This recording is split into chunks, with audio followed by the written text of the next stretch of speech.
So, Isra Chaker is a civil rights activist, campaigning expert, and public speaker. She serves as the Senior Refugee, Migration, and Protection Campaign Lead at one of the leading international NGOs in the world, Oxfam, where she uses her campaign's expertise in managing this campaign that advocates for vulnerable people such as refugees, asylees, temporary protected status holders, and opposes discriminatory policies such as the Muslim bans. Being personally impacted by the Muslim ban and not being able to reunite with her extended family in Syria, Isra is passionate in her work for reuniting families and advocating for vulnerable people. One of her infamous projects that went viral in 2017 was bringing refugees to President Trump's childhood home in Queens, New York, to share their experiences and their American dream. She's an appointed global ambassador for the United Nations Relief and Works Agency USA for her invaluable contributions in raising awareness and funds for their projects supporting refugee assistance.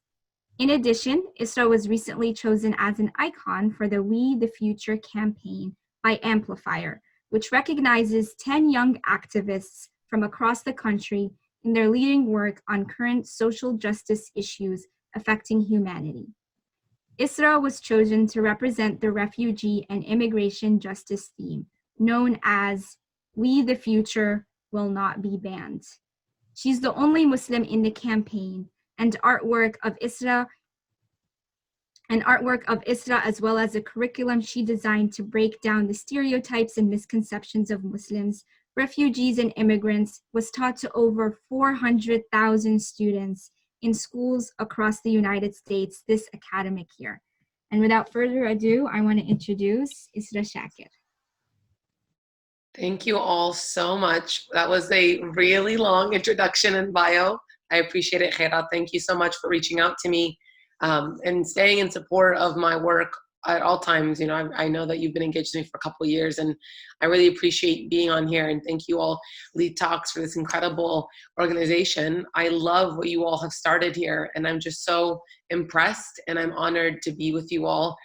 For all those that are attending this, for all those that will see this video later, just know that you are starting something that is needed, where youth can feel like their voice matters, where youth who are of minority backgrounds especially feel like they're valued. And so I really am so honored to be here.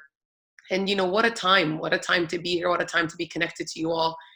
You know, it's been heavy, and I was just reading some of the comments in your chat about, I think the question was, I may have missed it, but how are people feeling right now? Like, what's been going on? And I'm seeing, you know, people talking about being anxious, overwhelmed, stressed, trying to navigate, feeling misinformed. You know, all those emotions are very valid. So I just want to take a moment to recognize that whatever you're feeling right now, with whatever's happening in the world today, whatever's happening in our country today, it's valid and it's fair, and it's okay to feel whatever it is that you're feeling: angry, upset, sad, stressed. We're all navigating different emotions at all times, and our emotions, I feel like, are always so fluid. And I'm someone who definitely can experience a ton of emotions throughout the day, and there'll be moments where I feel very motivated to take action on something, and then moments where I feel like, what is this motivation going to actually do? What is this action actually going to make a difference? Will it not? And then I start feeling, you know, unmotivated and just really, really anxious and really overwhelmed by the world around us. So just want to acknowledge, you know, the struggle of our Black brothers and sisters right now, struggle that they've been facing for many, many centuries in our country and around the world. I want to acknowledge what, you know, their calls for justice and their demands of accountability, and stand by them and, you know, support them as much as I can as an ally and in solidarity. I think that's how we should sort of start this, and I hope that everyone that's listening will commit to the same sort of allyship. And sometimes we'll get to in my presentation about what does it mean to be an ally. But you know, I'm here because I also have a story, and people, you know, every single one of us has a story in what brings us to the world and the work that we do today, in our passions and in our personal life and professional life. And you know, mine is where I was born and raised in Boulder, Colorado, which is a super not diverse town. It's a very beautiful town, very progressive on some issues like environmental justice, but definitely not progressive when it comes to diversity. And, in the interest of time, I don't want to go into all of my personal history, but what I will share is that, my life changed in Boulder after 9/11. I was 10 years old. At the time, I was in 5th grade. I did not ever realize before 9/11 that I was different in any way from anyone around me. Yes, my parents and my family were immigrants from Syria in the early 80s.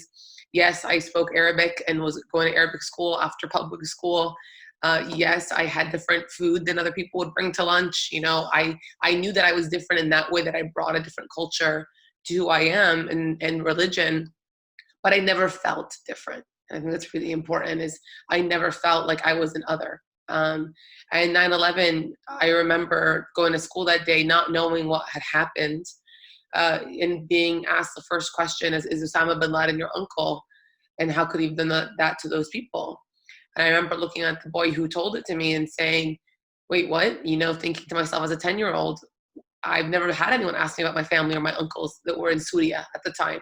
So I'm sitting there thinking about my uncles in Syria, and I'm thinking about their names. And I know I don't have an uncle by Osama, so I respond to him and tell him, who is that? I don't have an uncle by that name. And he said, don't act like you don't know. I was confused all day. My friends wouldn't talk to me. My friends wouldn't have lunch with me. And I finally went up to my teacher because I felt like I had done something wrong. And I asked her what was going on, to which she responded that I needed to go speak to my parents, which made me think my parents did something, right? Later in school, I got my name and my sister's names all called down to come to the principal's office on those really old school PA systems. I don't know if you all have them in your schools or not. Okay, I see nodding. Okay, great. So I'm not that old. But those old school PA systems telling your sisters to all come down to the principal's office. And many of you probably can relate, coming from an immigrant household, we never got in trouble in school. Like if we got in trouble in school, we were dead meat at home. So for all of us to get called down together was just bizarre. My teacher got a call to her desk, was told to set me up with all my stuff. So it wasn't just like me going and coming back. I was leaving and I didn't know why. I got to the front desk and I saw my mom visibly upset. And she had been crying all day and her eyes were puffy. And I'm looking at her as she's signing paperwork. My 2 younger sisters are just sitting there waiting, not really knowing what's going on, let alone did they really process. They were so young. And as she signed the paperwork, we walked out, we got in the car, and I just felt like I had to tell my mom about what happened earlier in the day. She knew the boy's family. We had been in the same school since I was in kindergarten. And so I repeat to her the question that the boy asked me in the morning. And she stopped the brakes so hard, I felt like we were all going to get whiplash. And she looks at me and she says, Isra, never say that name ever again. And I said, but Mama, she says, Isra, never say that name ever again. Seeing my mom's really intense reaction made me sort of feel like I can't go there anymore. Like, I don't know what's going on, but clearly I'm gonna respect my mom's wishes. And so I came home after school, and I typically always watch the Oprah Winfrey show. So that afternoon, I miss those days. I miss the days of Oprah Winfrey on TV, but nonetheless, I go and turn on the TV and I see the news on, and I saw the awful tragedy that happened that day. I saw the Twin Towers falling. I saw the word jihad. I saw the word terrorist. I saw images of Muslims on television. That was the first time I had ever heard of those words. It was the first time I had ever seen Muslims on TV. But I knew from just seeing how awful it all was that my life and my family's life was going to change forever. We immediately started experiencing Islamophobia in our community.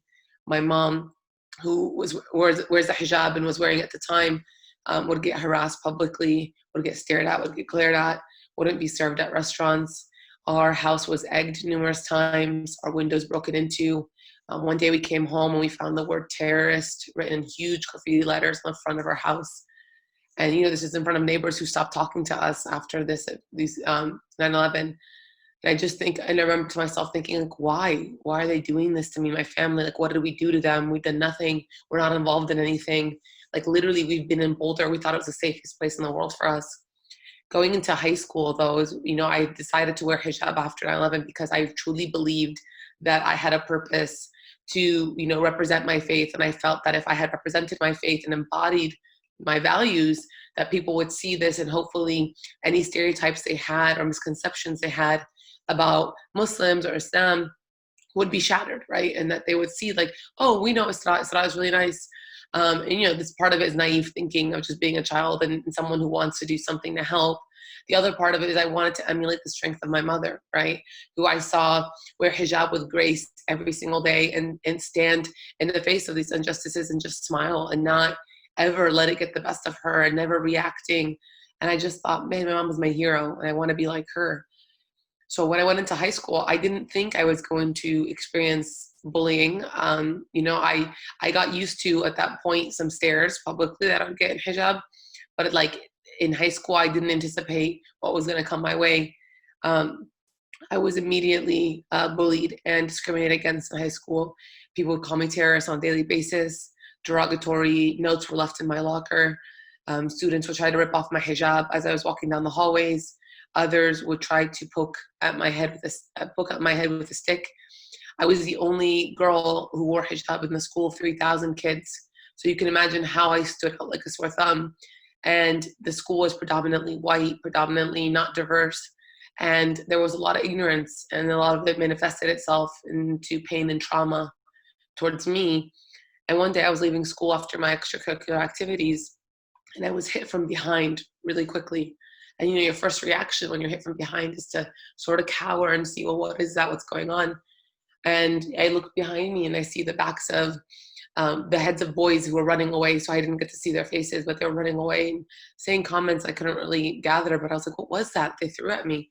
And I start to sort of touch the back of my shoulder.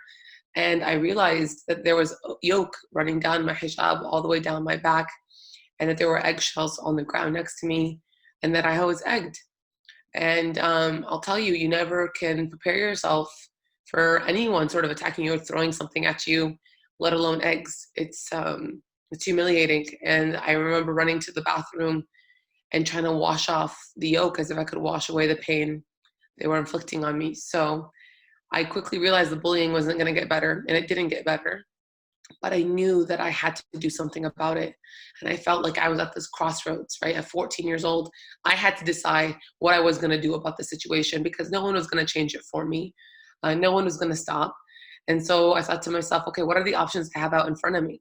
The first option is that I can sort of remove myself from this school and become homeschooled, like the very few Muslim students in Boulder and generally were. Majority of them were homeschooled. And basically like just go to my family and stay safe. Or I can not be so visibly Muslim, right? And sort of not wear my identity so visibly, but still be Muslim. But maybe if people saw that I was super white passing and they really just recognized me as one of them, they wouldn't bully me so much.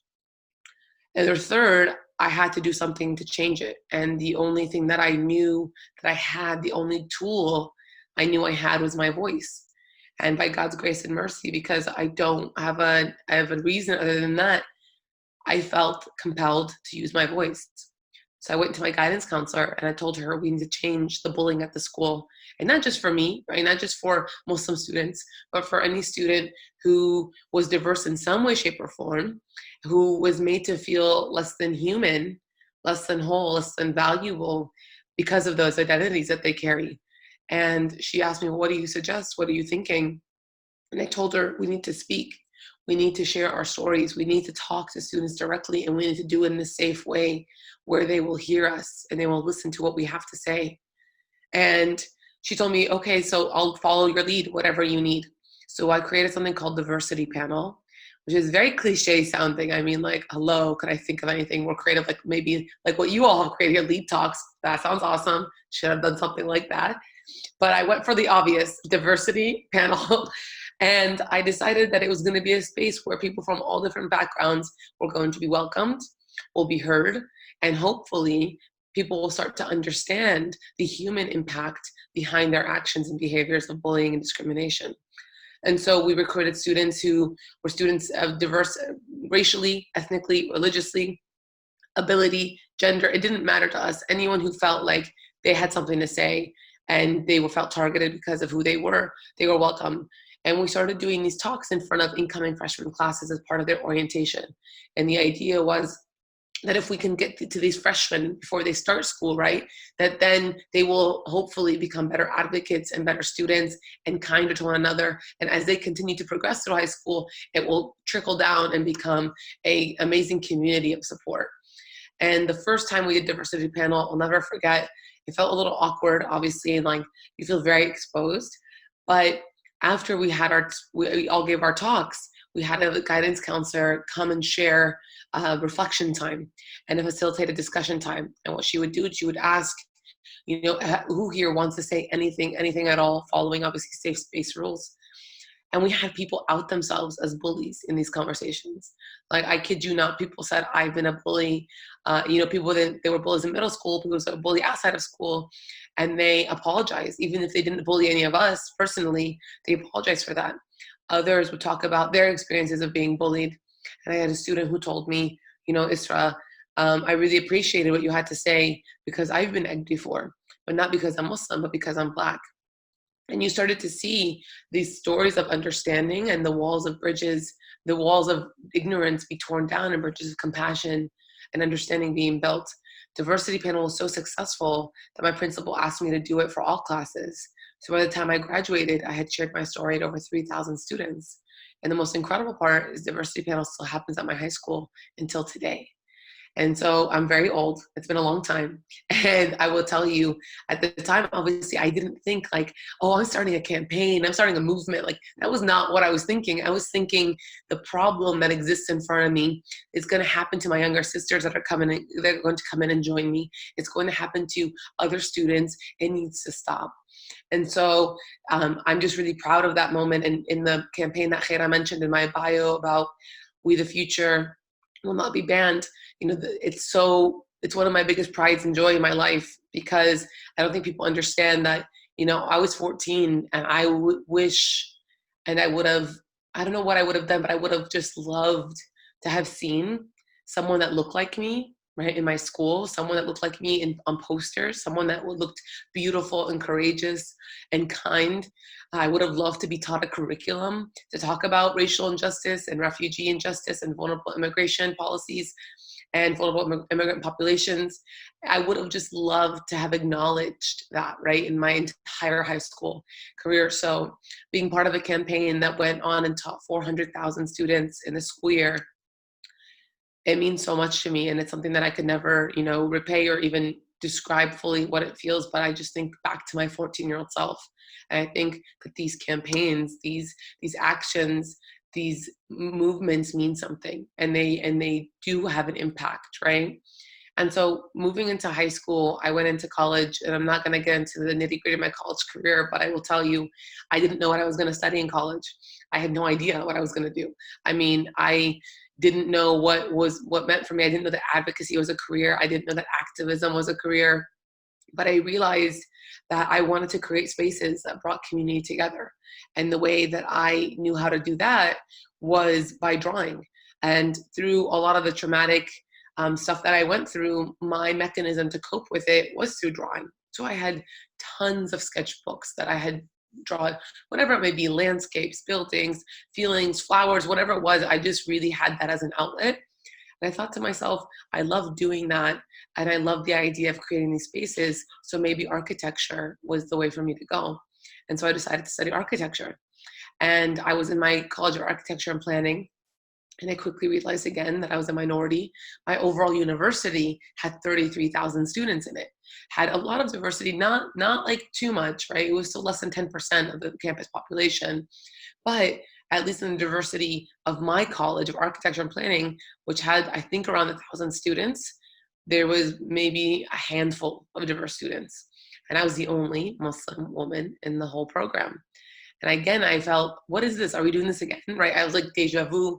What can I do to change things? What can I do to make sure people feel welcomed even in the college setting? And I quickly realized that they had a student government for this little College of Architecture that was dormant for many years. And I thought, I want to revive that. And so I went and revived it. We announced an election. Nobody ran against me because architecture students do not have time. They just want to draw in the studio all night. So it was like fairly easy. I became the president of the College of Architecture and Planning. And I was like, whoa, this was awesome. Let's get change done. I got a budget. I started creating new programs, new initiatives for diversity and inclusion. I started like creating more spaces for us to talk about what does it mean to be, someone who participates in the social justice systems, even through architecture and building planning, because I promise you it is so interconnected. The way that the environment is built completely speaks to the behaviors, right, of our social and cultural settings. So I was like on this like amazing high of like, I can do whatever I want to do.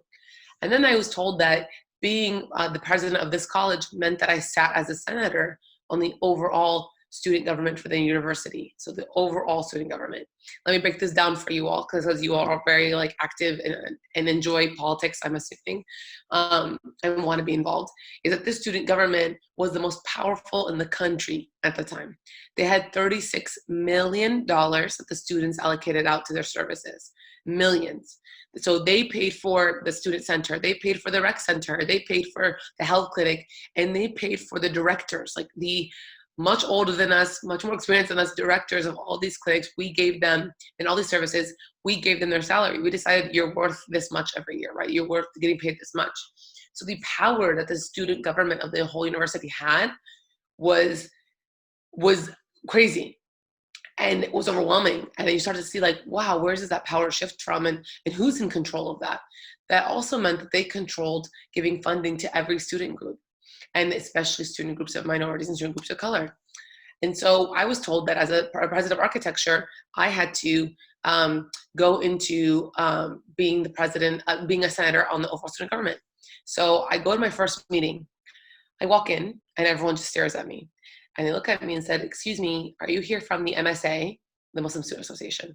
And I said, "No." And they said, "Well, are you looking for the MSA?"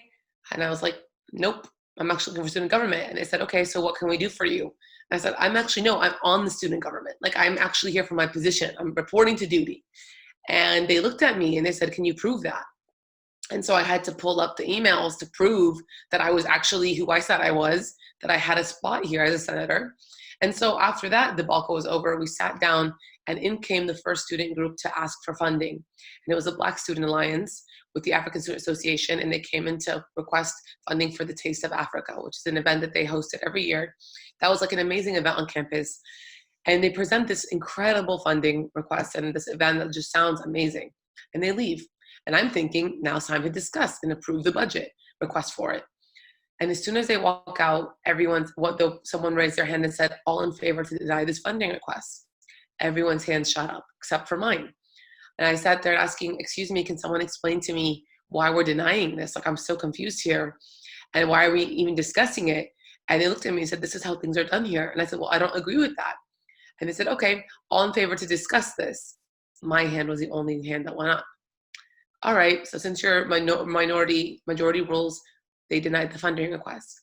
And they did that time and time again for every student group that came in. That was a student group of diverse students or minority students or students of color. And I quickly realized that the world outside of this room has no idea what's happening with the student government. And so I started taking notes and started realizing that my purpose here was to go out there and say something and ask questions and spread the word. So I took notes. Vivid notes. Who was saying what? Who was voting no? What were they voting on? Why? Anything I could capture. And I went out there and I shared it with all the student groups and every other student group and communities of color. And we had organized pods in different cultural centers on campus. And we organized and we started realizing that we needed to change what was happening on campus. And so we decided to run for office. And we said the only way we was going to do that, we were going to run for student government. And so we formed a ticket, which is like a platform. You ran as a ticket. You had the Republican ticket, basically, and the Democratic ticket. We called ourselves the inclusive ticket. We didn't want to be called Republican or Democratic. We were inclusive. And we ran together on a platform. So I was running as president. I had people running for House of Representatives on the Congress. And then I had people running for senators, and I had 2 VPs running with me. So we all ran, and the voter records are the highest number of votes any election before I ran, and the entire history of the university was 6,000 votes. When I ran, we surpassed 16,000 votes in this election. That was over 1 week time where students could vote. And it was so polarizing. During this campaign, my flyers were defiled all over campus. People were writing nasty, nasty things about me on chalkboards in classrooms that had 200-300 seats in them. So people came into school the next morning, they would see these things written on the board about me. People were saying that I was going to create a jihadist campaign, whatever the heck that means, on campus, that I was going to get rid of all the Jewish students on campus. I mean, anything they could possibly focus and weaponize my Muslim identity against me on, they did, because they were so scared of what it meant for me to have my voice and what it meant for me to have this power and this leadership role in this university and in this system. Then they announced the election results, and they tell us the difference between the losing ticket and the winning ticket was less than 100 votes. And so me and my entire team are across from, in one big student center area, the other team, and we're all praying on our knees, praying that we won. And the woman who comes out, the administrator comes out to post the results, she knew me, and she was really sweet to me. She looks right into my eyes, and she mouths to me, "I'm so sorry." And she posted the results, and basically I found out that I had lost, and my team had lost. And so we all break down, we start crying, and we're like in shock that how could we lose to these people who don't care about any of us, who are not here to represent all of us. And so I come to concede, and I pull out my handshake. I pull out my hand to shake the boy who beat me's hand. And he looks at me and he says, "I'm not shaking your hand." And as I'm crying, my makeup is everywhere, and I'm looking at him like, "What?" I'm just in shock. I said, "Excuse me?" And he said, "Oh, Isra," right? Microaggressions, I'm pronouncing your name correctly. "You should have known that someone that looks like you," and he circled my face with his finger, "would never win a position like this." And then he spat at my feet. And of course, the first reaction everyone behind me has, and even myself, is like, "Let's get him," right? Like, this is not okay. Enough is enough. And I had to hold back my entire team and say, no. They spent this entire campaign painting this picture of me being a violent yet oppressed aggressor. And now if I react in any way, shape, or form, they're going to use that against us, and they win. And they win. I thought about my mom and how much I saw her handle. I said, you know what? Let it be. We're going to come back next year bigger and stronger and run again. And that's exactly what we did. And we came back bigger, more volunteers, and we ran again. But this time, we won. And I actually got the highest number of votes any student had ever received individually in the history of the university. And I remember when we won, we changed the school for the better. Campus became a safe place, safer place, more kinder place, and everyone felt like they were represented in the best way possible. And obviously, in my senior year, I quickly realized that I was not going to be an architect, and I needed to do something else in my life.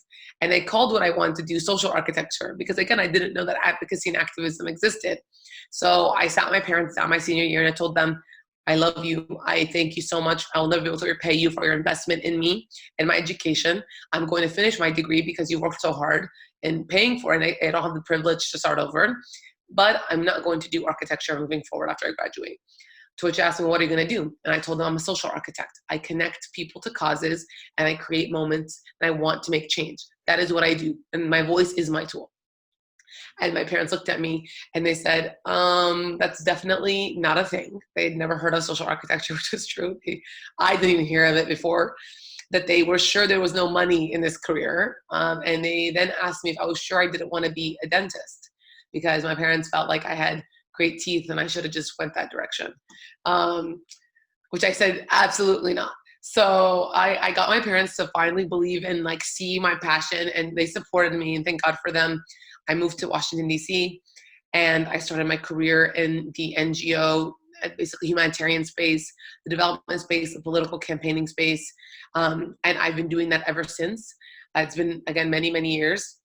I now work, as Khaira mentioned, at Oxfam America, which is a large NGO that works on eradicating poverty and fighting injustice around the world, and supporting communities, especially vulnerable communities, in any way, shape, or form. And specifically, the work and the portfolio that I cover is one of the biggest campaigns for the organization, and it's focused on supporting, advocating, and fighting for the rights of vulnerable populations like refugees, asylum seekers at the southern border, temporary protected status holders, people who are discriminated against by policies like the Muslim ban, the people who are in detention, people being deported, undocumented people. I mean, the list goes on. As you can imagine, I've been very, very busy since Trump was elected into office. It's been really, really challenging. Every day, I think, brings something new. I've dealt with feeling anxiety every single morning when I wake up, not knowing what to anticipate. I lead a team of around 25 people, so it's a lot of pressure to always feel like I have to represent the best that I can, recognizing that there's a lot of people impacted by all this injustice, and we all have a role to play. But what I will tell you as some lessons before I take it over to Q&A to close my speech off, I really want to highlight a few things for you all. Well, first things first, really recognizing the power of your voice and recognizing that your voice carries agency and it can move mountains, whether you believe in it or not. You have to believe in it, right? If you don't acknowledge that your voice matters, no one will acknowledge it for you. Your narrative is important.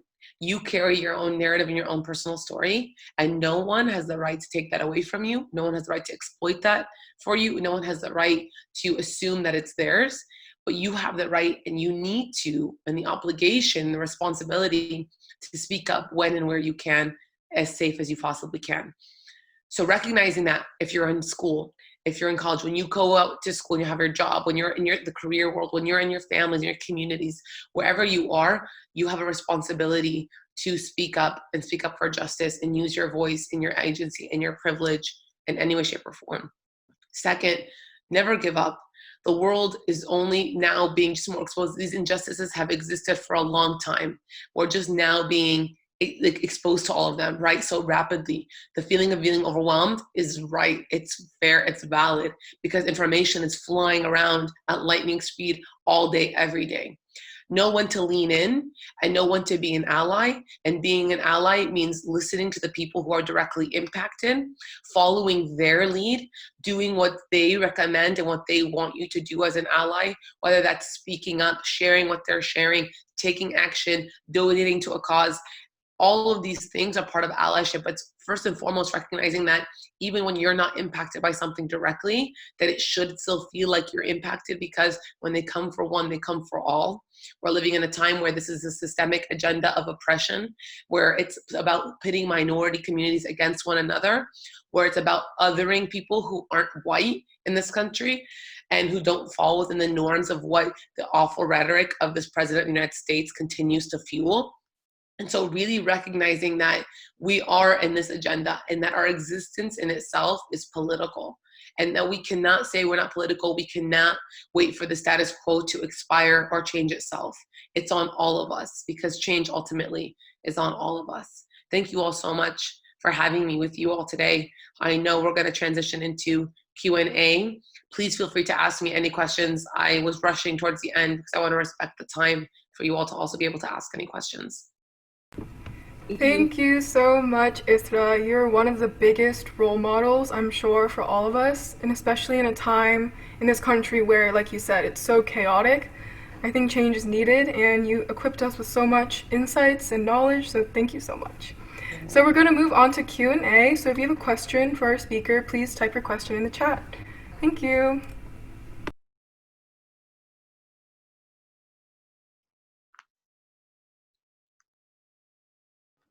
And as we wait for questions to roll in, Isra, do you want to go ahead and just talk about what you would recommend for us to start if we would like to become an ally and how we can begin to roll the ball? Yeah, of course. You know, I have people asking me a lot, like, how do you become an activist? Like, how do you become an advocate? And I tell them activism isn't something you become. It's who you are, right? And it's part of who you are. And sometimes we don't recognize that it's part of who we are. Every person on this call is an advocate, and that is the root of activism. Someone who believes in the rights and the fundamental rights of people around you, and making sure that you stand up for justice for all of them, no matter what their background is, no matter what their identities are, no matter the color of their skin, the religion that they believe in. Their ability, non-ability doesn't matter. So I think it's really important to recognize that once you have that fundamental right and that intention to do what you can, when you can, for these communities, that's the first thing to do, is you acknowledge that. Second, it was recognizing your privilege and recognizing the privilege that you carry around every single day, and the privilege in the fact that you'll never be able to understand what certain communities will experience in this country. We're never going to understand. I will never understand what it feels like to be a Black person in America. I can never understand it or relate to it, right? And that's my privilege. And that's because I'm white passing, light, fair skinned Arab woman. And to be able to acknowledge that, though, to be able to say that I can never understand or relate to you, but I want to be an ally, is the first step, right? So checking your intentions, acknowledging your privilege, and then reaching out to those that are directly impacted, those from these different communities, and saying, what can I do to support you? What would be beneficial? What would be effective? What can I do as an ally? I want to be an ally if there's anything that you could tell me to be an ally, I will happily do it. And not just when you're just asking the question and thinking like, oh, I'm asking, therefore, like I've done a good job. No, it's when they tell you then what to do it, to do what you can, to put your energy, time, and effort into this, to acknowledge what's happening around us, to fight for their rights, to realize that money talks power. Mobilizing thousands of people creates actions and moves power. And so it's really important that we're always constantly evolving and thinking to ourselves, okay, not just because I posted one time on Instagram or on Facebook, does that mean all of a sudden that like I'm the best ally? Absolutely not. There's always growth. There's always learning to be done. I'm learning every single day. I'm not perfect. I haven't achieved, no one will be perfect.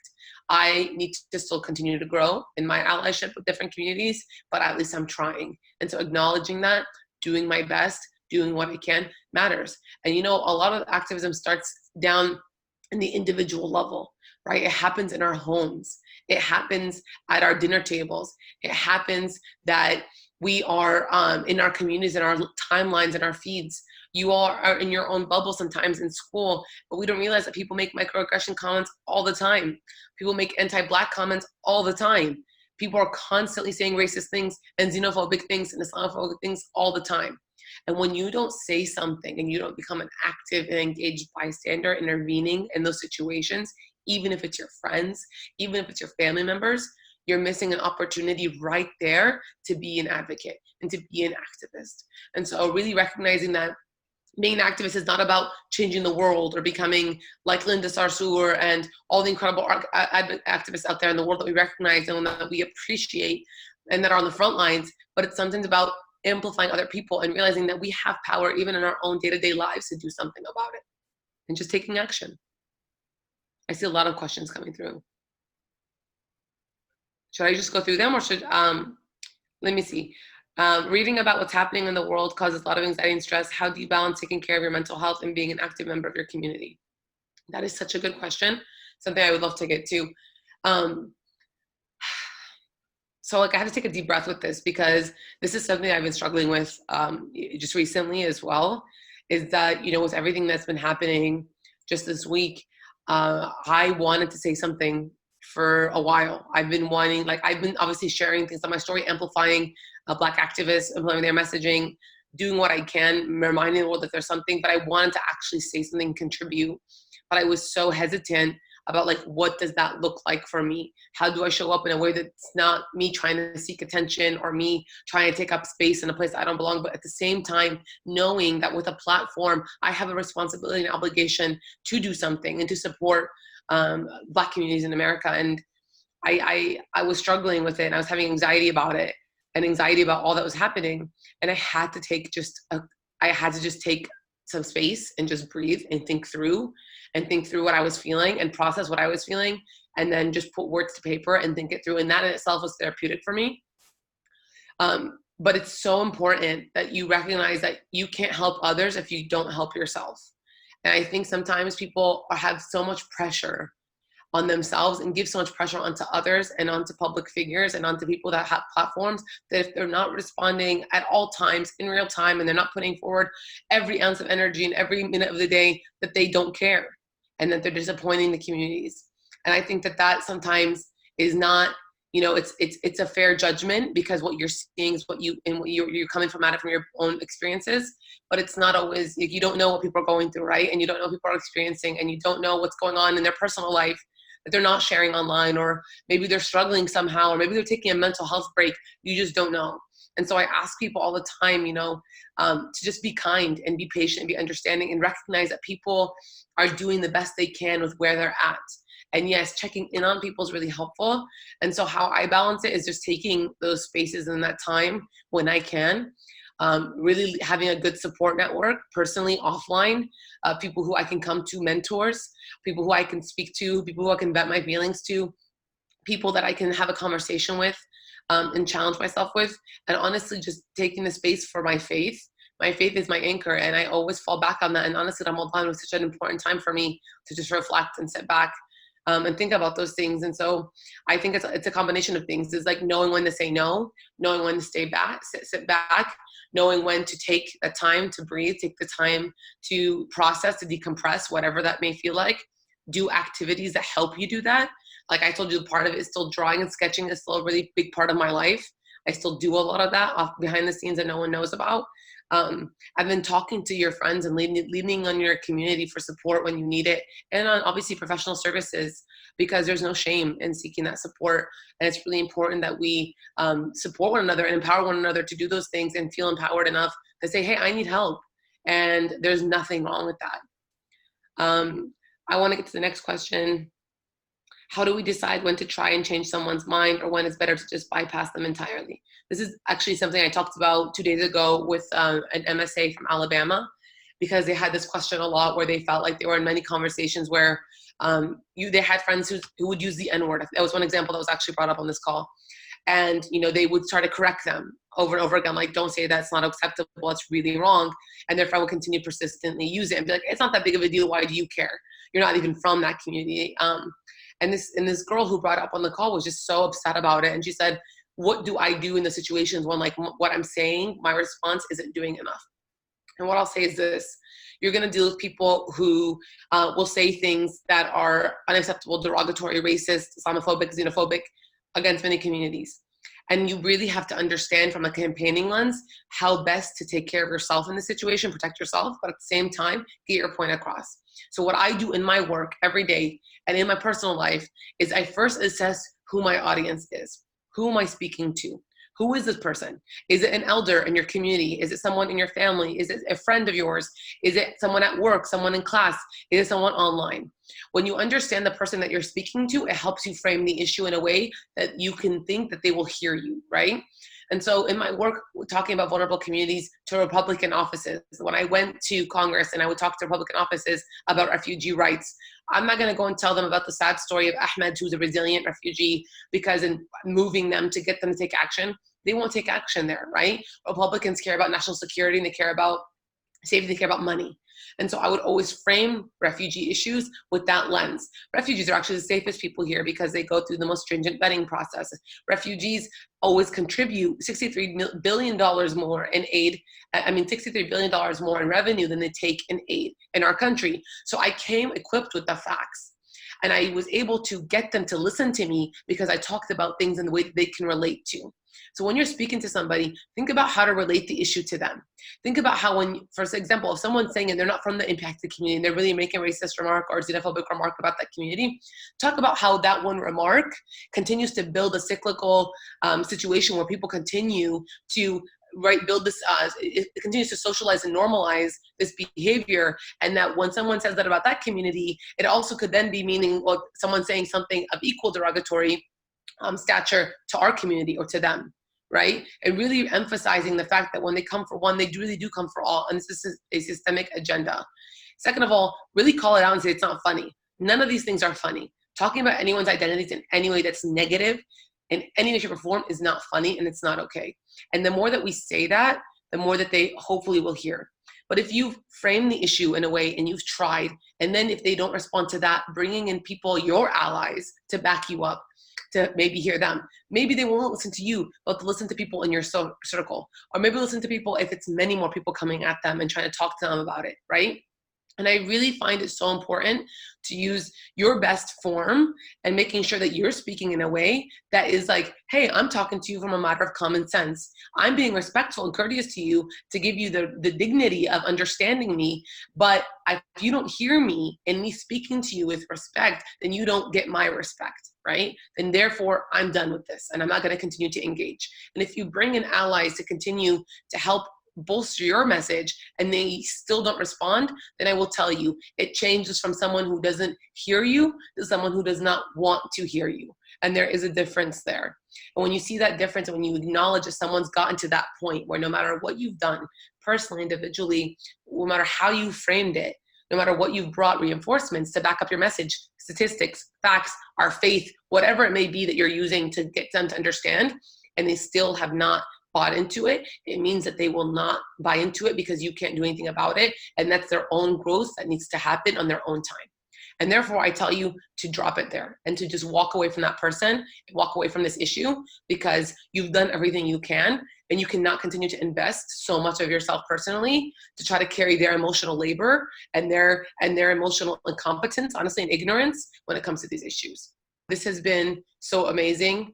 I definitely just want to encourage you all that there is no path that is the right path to follow. This is not cookie cutter. The work of activism, advocacy is not a step-by-step plan.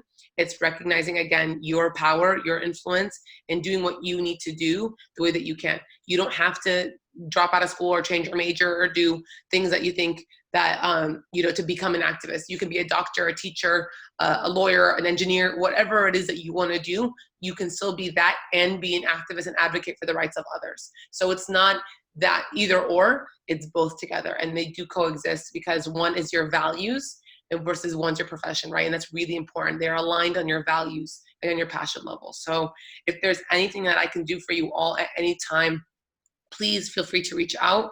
I'm on social media. Definitely not trying to plug myself as a follow, but if there's ever something that you all want me to amplify or have questions or want advice on anything, reach out to me. I'm really active on Instagram. My Instagram is just Isra Speaks, one word. And I look forward to staying in touch with you all. And again, thank you for creating this space, Lead Talks. You all are amazing. You're the best. Thank you for having me. Thank you so much, Isra.